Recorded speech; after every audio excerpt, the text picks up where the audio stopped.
একুশের মঞ্চ থেকেই বাংলাদেশের পরিস্থিতি নিয়ে বার্তা মমতার। বাংলাদেশে আটকে পড়াদের পাশে আছে রাজ্য, জানালেন মুখ্যমন্ত্রী। পাশে কেউ আশ্রয় চাইলে পশ্চিমবঙ্গের দরজা খোলা বলেও বার্তা দিয়েছেন মমতা বন্দ্যোপাধ্যায়। তবে বাংলাদেশের অশান্তি নিয়ে কোনো রকম প্ররোচনাতে পা নয়, শহীদ দিবসের মঞ্চ থেকেই বার্তা দেন তৃণমূল নেত্রী। বাংলাদেশে নিয়ে যদি আপনাদের কোনো পরিবার থাকে, পরিজন থাকে, যদি কোনো সহযোগিতার দরকার হয়, আমি বাংলাদেশ নিয়ে কোনো কথা বলতে পারি না, যা বলার ইন্ডিয়া গভর্নমেন্ট বলবে। অসহায় মানুষ যদি বাংলায় দরজা খটখটানি করে, আমরা তাদের আশ্রয় নিশ্চয়ই দেব। এটা ইউনাইটেড নেশনসের একটা রেজুলেশন আছে। বাংলাদেশ নিয়ে আমরা যেন কোনো প্ররোচনাতে না যাই, আমরা যেন কোনো উত্তেজনাতে না যাই। আমাদের সহমর্মিতা, আমাদের দুঃখ, সে যারই রক্ত ঝরুক তাদের জন্য আছে। আমরা দুঃখী, আমরাও খবর রাখছি। এক্স হ্যান্ডেলে বাংলাদেশ ছাড়া পড়ুয়াদের সব রকম সাহায্যের বার্তা।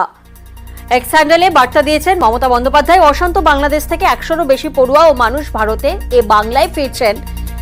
এক্স হ্যান্ডেলে পোস্ট করেছেন মুখ্যমন্ত্রী মমতা বন্দ্যোপাধ্যায়। তিনি জানিয়েছেন, তিনি প্রশাসনকে বলেছেন যারা ফিরছেন তাদের সব রকমের সাহায্য ও সহায়তা করতে।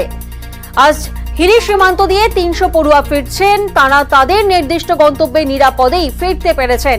এক্স হ্যান্ডেলে পোস্ট করেছেন মুখ্যমন্ত্রী মমতা বন্দ্যোপাধ্যায়। এদের মধ্যে আমরা 35 জনকে ন্যূনতম সহায়তাও করেছি। আমরা ঐক্যবদ্ধ।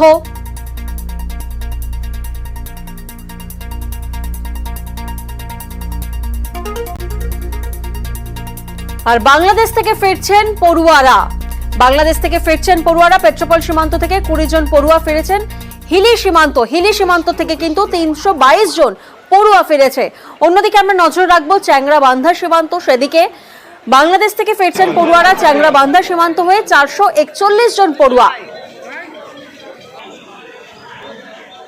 আর এবার মহদীপুর সীমান্ত, যেখানে মালদা 240 জন পড়ুয়া ফিরছেন।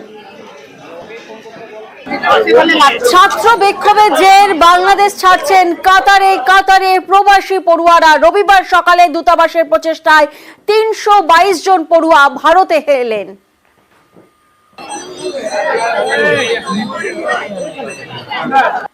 খুব বাজে পরিস্থিতি আছে, মানে খুব অ্যাটাকস হচ্ছে হস্টেলে, মানে স্টুডেন্টরা দঙ্গা করছে।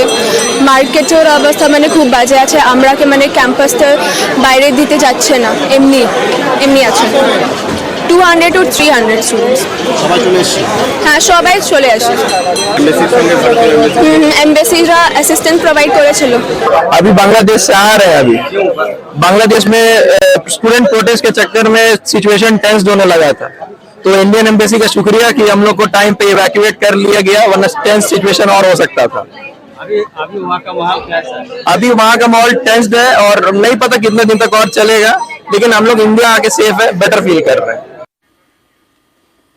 অশান্ত বাংলাদেশ থেকে ফিরলেন 20 জন পড়ুয়া। পেট্রোপল সীমান্ত হয়ে ফেরেন ডাক্তারি পড়তে যাওয়া 20 জন পড়ুয়া।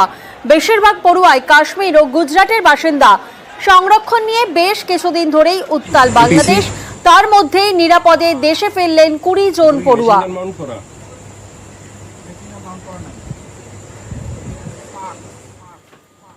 এরা হচ্ছে মেডিকেল স্টুডেন্ট।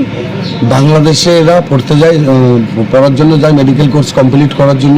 ওখানে বাজেটটা অনেক কম, তা না হলেও আমাদের ইন্ডিয়ান 20,000-এর উপরে স্টুডেন্ট আছে ওখানে। তো এরা প্রতি বছরই যাতায়াত করে, বছরে এরা 2বার যাতায়াত করে, 6 মাস অন্তর অন্তর।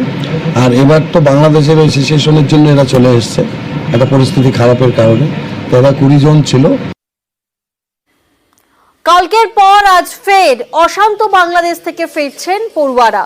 চ্যাংরা বান্ধা হয়ে ফেললেন 441 জন পড়ুয়া।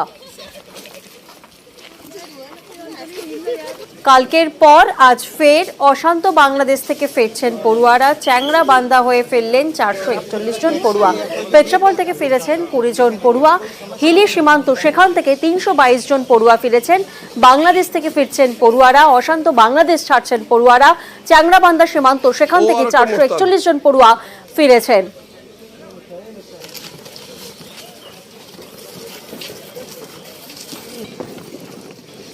एक्चुअली हम ये सोच रहे थे कि हम वहीं पे स्टे करेंगे, लेकिन एक्चुअली जो हाई कमीशन ऑफ इंडिया है उन्होंने वहाँ नहीं माना। उन्होंने बोला कि आपको यहाँ से इवैक्यूएट करेंगे और उन्होंने पूरी मदद की हमें इवैक्यूएशन में। हमारे पहले डरावना था, लाइक पेरेंट्स के साथ बात नहीं कर पा रहे थे बहुत दिनों से, नेट भी सब कुछ बंद था। बट इंडियन एम्बेसी से थैंक गॉड कि हम इंटरनेशनल चार्ज करके थोड़ा सा बात कर दिया हमने, तो कॉलेज वाले ने प्रोवाइड किया और इंडियन एम्बेसी ने भी थोड़ा हेल्प किया, तो सिक्योरिटी के साथ हम आ जाए। গন্ধ, রং ও খাঁটি ঝাঁঝ এভরি